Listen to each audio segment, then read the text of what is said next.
Take it away, Sandy. Well, it's finally here. The new M83 album called Junk. Very... Are you kidding me? Is that how you're gonna talk? Damn it, Sandy. M83 has put out their first album in over 4 years. It's following up their stellar Hurry Up We're Dreaming, which is one of my favorite albums. And M83 is a band I truly cherish. I feel like they've gone through a lot of phases in their music. You know, they started as kind of this ambient, electronic, shoegaze band, and they turned into like a synth poppy kind 80s like disco, like all over the place. They're not finished experimenting yet. No, with this newest album, Junk, it is definitely it was a lot to take in on first listen. Yeah. So going into this, you should have an open mind, because I feel like if you don't, then you're not ready for it, and then you're like not gonna like it, and it's amazing. So if you're expecting Hurry Up We're Dreaming, you're not gonna get that. You're not gonna get the second part of that. You're not gonna get Saturdays Equals Youth. You're not going to get the stuff that they got big for, but it's definitely worthy of its own merit, and we're going to talk about it. So here we go. First things first on the release. No, okay. Our first note. The song. I got it. Okay. Right there with you, but why?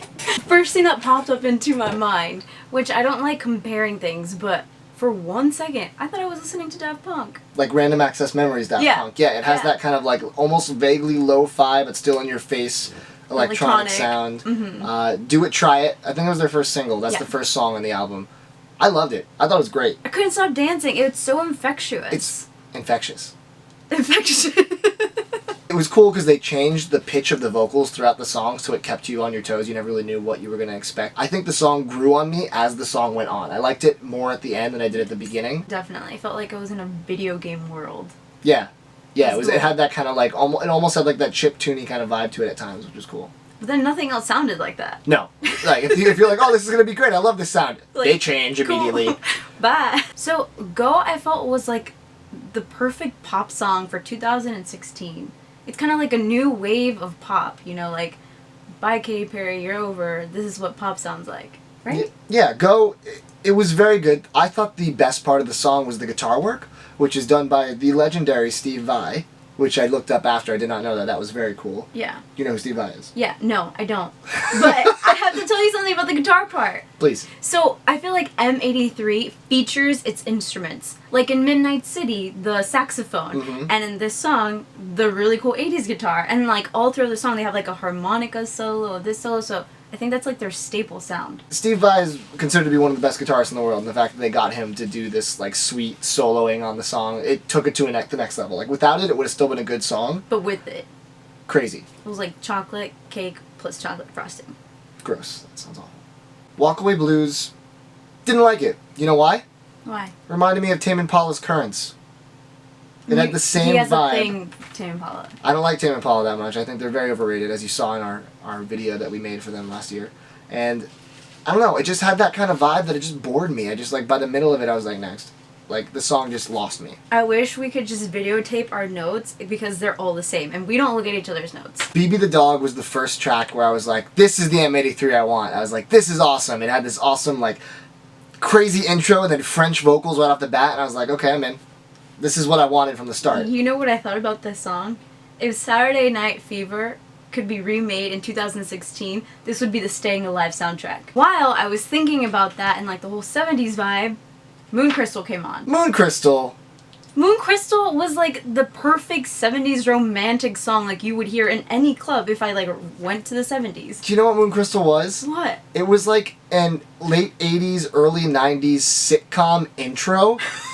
What? Fused with electronic music. I'm serious. No, I'm 100% serious. It sounded like the intro to like Step by Step or like Family Matters, but with this like cool electronic beat. No. And I loved it. I thought it was cool. It worked. It wasn't like a jarring. It was. I mean, in the scope of the album, I was like, what is going on? But I thought it was awesome. You're killing it for me. Comment below and see who's right. For the Kids is the next song, and it starts off as this like pretty ballad that's almost like Carole King, like something very classic from Tapestry or something. And I'm like, okay, when's it gonna turn into M83? And then it doesn't. and then it doesn't, and it just is this ballad in the middle of the album that has nothing to do with the rest of the album. Really? Pretty song. Did we just hear that? It was very strange. It was out of nowhere, and I don't think it works in the flow of the album. It's so different, but it's not a bad song. No. It's just why. It's just not with the energy pace of Right. the album. It cut the pace for no reason, and it took a while to recover from But it. honestly, it was funny. Like, it made me laugh a lot. Right. I don't think that was the intention when he made the song. He's like, hope people laugh at this. So Solitude is the longest song on the album. It clocks in at just over 6 minutes, and it's electro ballad, so it's a little more M83 than the last ballad, but man, it does not justify the 6-minute mark. Halfway through, I was really bored, and it doesn't change up enough to, like, when you have a song of that length, you have to be confident that it's going to keep your attention and keep you interested, and it did not. The good thing I got out of this, though, was that, like, it's stretching your listening skills, I guess, and, like, they're trying to teach you how to, I don't know, listen to something that you haven't listened to before, maybe? Mm-hmm. So, I mean, that's the good that I got out of these two songs back to back. And I felt like that was kind of the end of the first side of the album. Laser Gun is the best track on the album. It is the exact M83 sound that I love, the one that got me hooked on the band, and it is just so high energy, it completely takes the pacing of the last couple songs and obliterates it. Okay, and who is Mylan? Like, she has this beautiful voice that you heard on a previous song, and then I just looked her up online, and she's this gorgeous woman. She is. New crush. Mylan is definitely the highlight of the album. She is the gem of the album in the sense where every song she was on were the best songs of the album. Without her, this album would have been astronomically worse, Yes. so that was a huge get for the album. And then it's like a 1-2 punch. Road Blaster right after that, that was still high energy and I liked it. It was hard to follow up Laser Gun. It had a similar vibe, but not quite as catchy, but it was still like, almost feels like one long awesome song in the middle of the album. Pardon our French, but... Or lack thereof. and Atlantique Sud? Atlantique Sud? Sud? Sud. Sud? It's I'm not another gonna even French try to song. know. It's a French song. It's a guy-girl duet. Very pretty song. It kind of reminded me of, like, Barry Manilow and Olivia Newton-John duet. I thought that song was a ballad, but it maintained the M83 aesthetic, unlike the other ballads, which were kind of just out of nowhere. Even though I know Ludwig is just an interlude, I think it went very well with the last song, and it summed up the album nicely. Totally. Sunday Night, 1987, was a very cool end to the album. It was a very pretty song. It had this really gorgeous, like, dreamy sax outro that I thought was very M83, right up their alley. And yeah, I thought it was a nice closer to the album, to be honest. This album wasn't an M83 album to me. It didn't feel like it fits in their discography like everything else, even though they started with one sound and they've morphed their sound throughout their career. I do feel like this wasn't necessarily an evolution.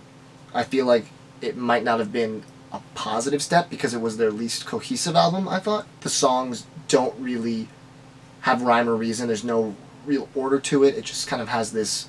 It happened. It happens, and it's like they just threw songs. They threw a bunch of paint on a thing, and they were like, there, it's art.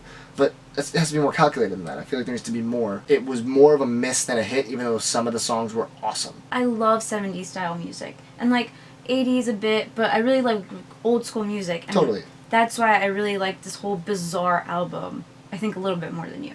Yeah, no, you probably liked it a lot more than me. I didn't dislike it, but I was hoping for something else. I kind of enjoyed the unexpected songs, you know? Mm-hmm, cool. Well, do you want to do arbitrary scores? Yeah. Hit it. Out of 10. Out of 10, I'm going to give this a very solid 8. Fair enough. You're going to be pissed. I'm giving this album a 6.8. Because on first listen, I was more confused than I was jazzed when I was listening to it. And I think that if I listen to it more, I'm going to get used to the rhythmic kind of flow of the album.